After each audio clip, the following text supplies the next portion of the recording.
Daun salam di Singaparna yang jawab salam, saya doakan mudah-mudahan tidak kena virus corona. Amin ya Allah ya Rabbal Alamin. Hamdan wa syukran lillah, solatan wa salaman ala rasulillah, la haula wa la quwata illa billah, amma ba'd. Yang saya hormati wabil khusus Dewan Penilai, beserta hadirin yang mantap jiwa wal hadirah yang saya cinta. Insya Allah dalam kesempatan kali ini saya akan membawakan sebuah ceramah yang berjudul Hikmah di Balik Wabah. Hadirin, saat ini dunia dihebohkan dengan wabah virus yang bernama corona. Di balik setiap musibah pasti ada hikmah yang bisa kita ambil. Ada beberapa hikmah yang bisa dipetik dari musibah virus corona. Yang pertama, Allah menegur dan mengingatkan kita bahwa manusia adalah makhluk yang lemah.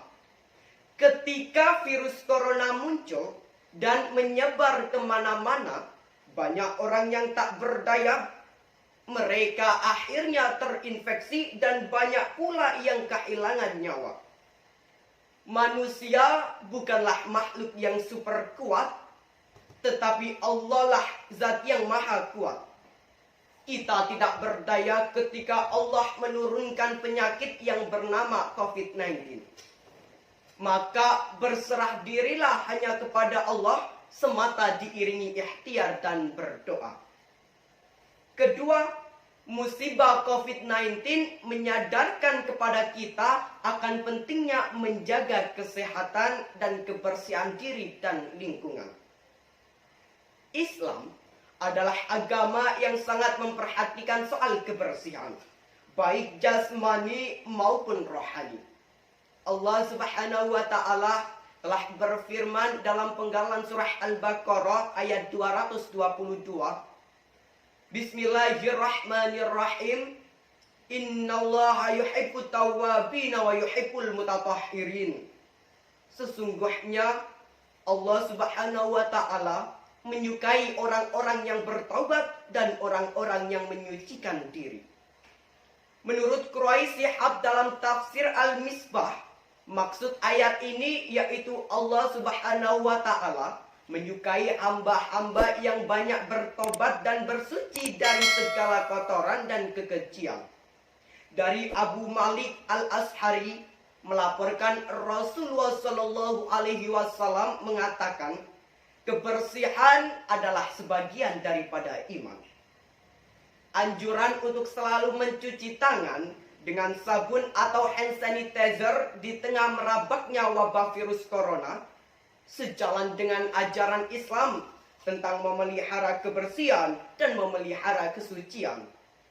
Seperti yang termaktub dalam Al-Quran dan As-Sunnah, kebiasaan menjaga wudhu juga salah satu cara untuk mencegah terkena COVID-19. Karena orang yang berwudhu secara otomatis juga membersihkan anggota tubuh dan kulitnya. Walaupun memang tidak ada jaminan kalau berwudhu pasti tidak terkena virus corona, akan tetapi minimal ada upaya untuk melindungi diri dari ancaman virus tersebut selain mencuci tangan dan social distancing. Ketiga, meningkatnya solidaritas sosial di kalangan masyarakat. Pandemi virus corona yang menimbulkan banyak korban yang langsung maupun tidak langsung menyita perhatian masyarakat.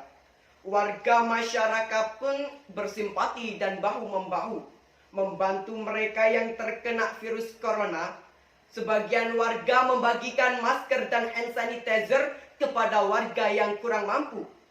Dan sebagian yang lain menyumbang dana dan APD atau alat pelindung diri untuk rumah sakit dan tenaga medis yang sangat-sangat membutuhkan. Ada juga yang menyumbang konsumsi untuk tenaga medis, driver ojol, dan taksi yang terkena imbas dari aturan work from home bagi pegawai di wilayah Jabodetabek. Semangat berbagi dan tolong menolong seperti di atas tadi, yang mesti ditumbuh kembangkan di masyarakat dalam setiap keadaan, tidak hanya ketika terjadi musibah. Allah Subhanahu wa Ta'ala memerintahkan hambanya untuk saling menolong dalam kebaikan dan takwa, seperti dalam penggalan surah Al-Maidah ayat 2. Bismillahirrahmanirrahim. Wa ta'anu 'alal birri wat taqwa wa la ta'awanu 'alal itsmi wal udwan. Dan tolong menolonglah kamu dalam mengerjakan kebajikan dan takwa, dan jangan tolong menolong dalam berbuat dosa dan pelanggaran. Hal ini juga sejalan dengan sila kedua Pancasila, yaitu kemanusiaan yang adil dan beradab. Hadirin, semoga wabah virus corona ini segera berlalu tanpa menyisakan luka yang mendalam. Denyut kehidupan masyarakat pun bisa kembali berjalan normal. Dan insya Allah kita bisa menjadi hamba yang selalu bersabar menghadapi musibah dan bersyukur atas segala nikmatnya. Amin ya Allah ya Rabbal Alamin. Wallahu alam bisawab. Demikian yang dapat saya sampaikan. Mohon maaf bila ada kesalahan. Billahi taufiq wal hidayah wal ridha wal inayah. Wassalamualaikum warahmatullahi wabarakatuh.